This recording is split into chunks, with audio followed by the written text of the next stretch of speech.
Hello everybody and welcome back to the Protestant Education. Today's video is going to be 5 Proto Methodist figures. I plan on doing a series of different proto figures for all the different Protestant traditions. The definitions are important and they're going to change by tradition, but for this video we're going to define a Proto Methodist as a theologian who predates the Methodist movement that believes in an emphasis on holiness, Arminian theology, experiential faith, an emphasis on discipline, and Christianity as an active life transformation lived out in discipline. Now, these aren't a catch-all rule, but a lot of these things overlap in the figures that we're going to discuss today. The rules are never going to be catch-all. When we get to Presbyterians, early adherence to Calvinist doctrine would be an important part of it, or for Baptists, early adherence to credo baptism would be very important, but neither of these will be strict rules when we get to them. So the first figure we're going to be discussing is Jan Hus. I think Jan Hus is an undervalued figure in Protestant history and theology. His teachings would inspire reform in the Church of the Kingdom of Bohemia, close to a century before Martin Luther would do his own Reformation.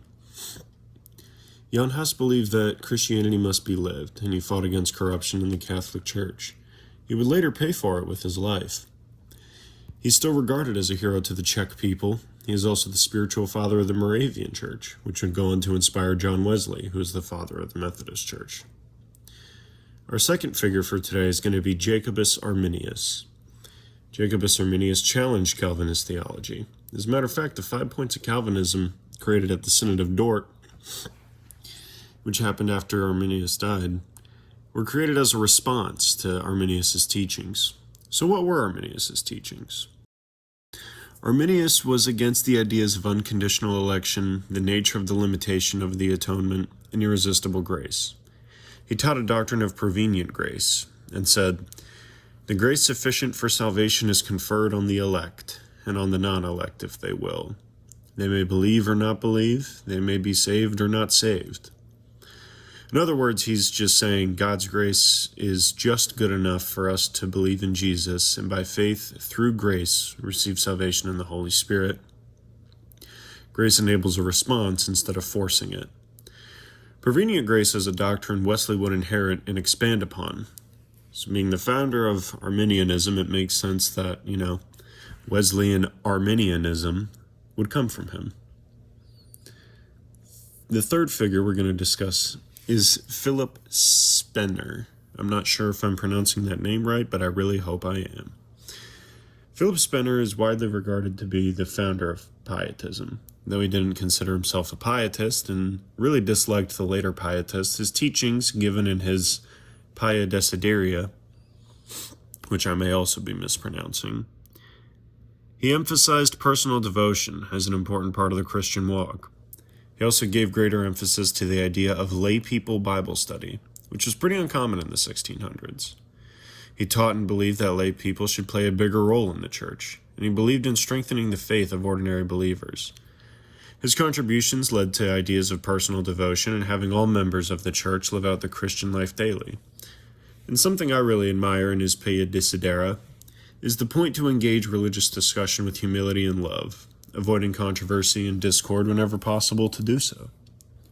Our fourth figure is going to be Richard Baxter. Richard Baxter is someone that Wesley read extensively. He was a Puritan operating within the Church of England, or the Anglican Church, which is the other parent of the Methodist tradition. He believed in a degree of separation of church and state, and he was around during the English Civil War.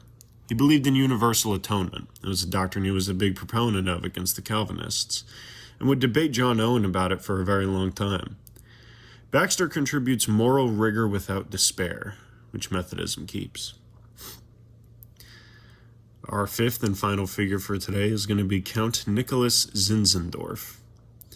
Nicholas Zinzendorf was the leader of the renewed Moravian Church. He was influenced by Pietist ideas. He was critical of slavery and would minister to slaves. He was a bishop of the Moravian Church and was the leader of it for a very long time. He taught assurance of salvation. He is absolutely somebody who lived out his faith in daily life. He provided shelter to exiles in Herrnhut. He led all kinds of missionary work and very openly criticized slavery. He believed in experiential faith, which is which would go on to be one of the 4 tenets of the Wesleyan Quadrilateral. And he taught that God had an individual relationship with every believer. So with these 5 Proto-Methodist figures, we can see that it's important to live out our faith daily, in our actions, in our relationships, in everything we do. If you like this video, give it a like and subscribe. Leave a comment. Until next time, God bless you and your families.